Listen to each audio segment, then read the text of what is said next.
Le giurie del Premio Nazionale Alessio Di Giovanni edizione 2019 promosso dall'Accademia Teatrale di Sicilia hanno scelto i vincitori delle sezioni Poesie e Racconti del concorso letterario, assegnando i premi speciali. La cerimonia di premiazione si svolgerà nella sala del Consiglio Comunale di Raffadali l'8 settembre alle ore 18.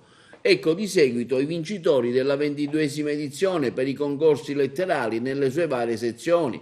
Per quella poesia in lingua italiana il primo classificato è andato a Federico Guastella di Ragusa. Per la sezione poesia in lingua siciliana, primo classificato Gaetano Lia di Monterosso Almo. Per la sezione racconti in lingua italiana, primo classificato Gioacchino Di Giovanni di Bagheria. Per la sezione racconti in lingua siciliana, primo classificato Giuseppe Palumbo Paccionello di Gela.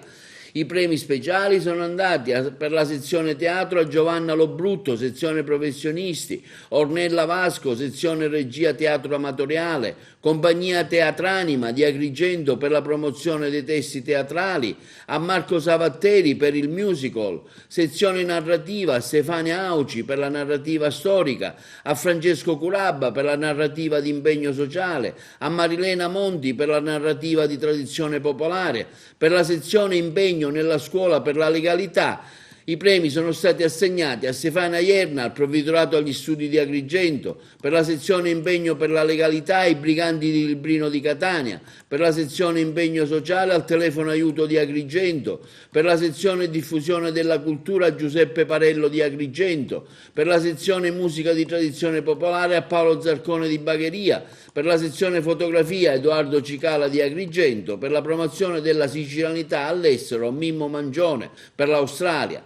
Premio della Presidenza Dottor Giovanni Camilleri alla memoria. Il premio della direzione artistica è stato assegnato a Pippo Di Falco di Racalmuto. Assegnate anche le pergamene speciali per il settore della scuola.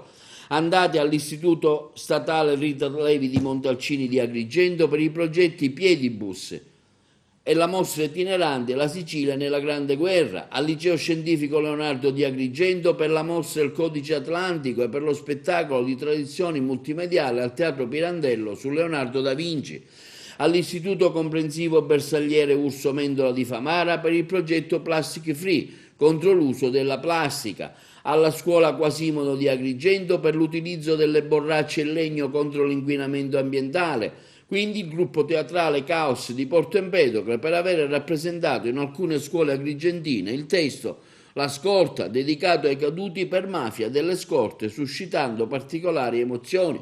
I premi, ricordiamo, saranno consegnati il prossimo 8 settembre alle ore 18 presso la sala del Consiglio Comunale a Raffadali.